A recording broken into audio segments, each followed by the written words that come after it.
Has rather a neat little thingy to try to explain.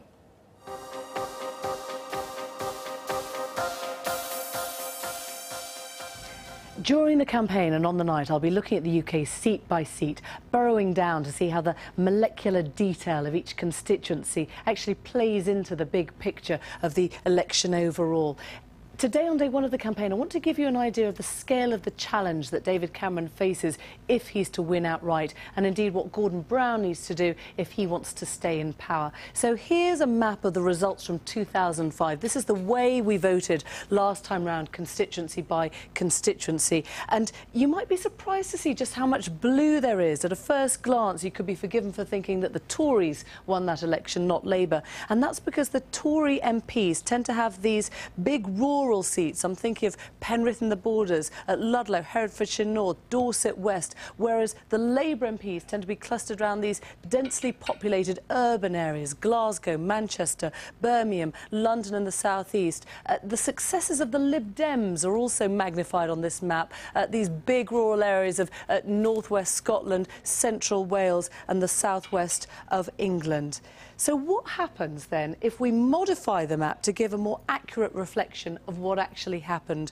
Well, this time we've made each constituency the same size hexagon, and now you get a more realistic sense of what really went on. The Tory success is then limited to the south, from the Wash to the Severn. Very little success there electorally for the Tories in the north, just that one seat in Scotland. And I'm going to try and bring in some historical perspective so you get a real sense of that with YouGov's Peter Kellner. And Peter, if I take us back first of all to 79, that was the last time that the Tories seized power from Labour. Very different picture. Absolutely. Look, take Scotland for a start, Emily. 22 Tory MPs. There were big players in Scotland back 30-odd years ago. And also quite a few Tory seats ringing the cities of the North West and Yorkshire. The Tories were then truly a national party. OK, I'm going to move us on. 83 still blue, 87 still blue, Tories clinging on in 92, and then that historic Labour landslide bringing Tony Blair to power here. So much red, it's a very, very different picture now. Absolutely. You know, Hastings going Labour, Hove, Enfield Southgate, Michael Portillo's seat. Seats that Labour had never won or even dreamt of winning before a truly historic election. If I take us back to today, or at least to 2005, the way we voted last time round, it's often said that this election will be fought and won on just a few small areas. So I'm going to try and show you the marginality, that is how vulnerable particular seats actually are.